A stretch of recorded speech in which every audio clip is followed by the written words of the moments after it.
नमस्ते, मैं हूं डॉक्टर अर्जुन चौधरी एडवोकेट और आप सबका बहुत बहुत स्वागत है। आज हम एक बहुत ही महत्वपूर्ण विषय पर चर्चा करेंगे, ईडी के समन्स के बारे में। आपको या आपके दोस्त को या आपके रिश्तेदार को अगर कभी ईडी का समन्स मिलता है तो सबसे पहला काम आप क्या करेंगे? आप नेचुरल कोर्स में किसी वकील से कंसल्ट करेंगे, उनसे पूछेंगे कि हमें क्या करना चाहिए। आप ये भी सोचेंगे कि हमने ऐसा क्या किया है कि हमको ईडी का बुलावा आ गया। ऐसा भी हो सकता है आपका पास कोई ट्रांजैक्शन हो जिसके बारे में आप सोच के आपको लगे कि हाँ, शायद उसी के कारण ईडी ने बुलाया है, और आप उस समन के बाद जो डेट या जो टाइम या जो जगह बताया गया वहां पे आप पहुंच जाए, या आप उस समन में जो भी बताया गया हो उसको आप करें। लेकिन सबसे पहला काम आपको क्या करना है?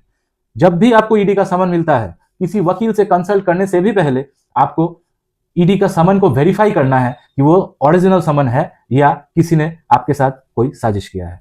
सबसे पहला काम आप करेंगे कि ईडी के वेबसाइट में जाएंगे, जो कि ईडी का ऑफिशियल वेबसाइट है www.enforcementdirectorate.gov.in। जैसे ही आप इस वेबसाइट में जाएंगे, आपको वहां पे एक ऑप्शन मिलेगा जो कि है वेरीफाई योर समन्स, अपने समन को सत्यापित करें।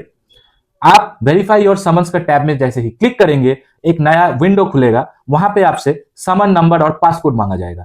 ये जान लीजिए कि ईडी से अगर आपको कोई भी समन्स रिसीव होता है तो वो कंप्यूटराइज समन्स होता है, जिसमें कि समन नंबर के साथ साथ एक यूनिक पासकोड होता है और एक क्यूआर कोड होता है। 2017 से लेकर 2023 साल तक ईडी के बहुत सारे फेक समन्स सर्कुलेट किए गए हैं और लोगों से करोड़ों रुपए एक्सटॉर्ट किया गया है। इसलिए ईडी ने एक नया सिस्टम शुरू किया है जो कि है कंप्यूटराइज समन्स, और हर एक समन में एक यूनिक पासकोड होता है। तो आपको अपना समन नंबर, जो कि आपका समन में नंबर दिया हुआ है, वो आपको इनपुट करना है। उसके बाद पासकोड का जो भी फील्ड है उसमें आपको अपना यूनिक पासकोड डालना है। और जैसे ही आप वेरीफाई टैब में क्लिक करेंगे तो एक नया विंडो खुलेगा। उसमें आपका अगर समन ओरिजिनल है, जेन्युइन है, तो उसमें आपका नाम, मतलब जिसको समन इशू किया गया है उनका नाम, समन का नंबर और जिस ऑफिसर ने समन को इशू किया है उनका भी डिटेल्स आ जाएगा। अगर ये आता है, इसका मतलब ईडी का जो समन है वो जेन्युइन समन है और आपको फिर प्रॉपर लीगल एडवाइस लेना चाहिए। लेकिन अगर कोई भी रिजल्ट नहीं आता है या नो डिटेल्स फाउंड दिखाता है, इसका मतलब वो जो समन है वो फेक समन है और उस समन पे आपको कोई कार्रवाई नहीं करना है,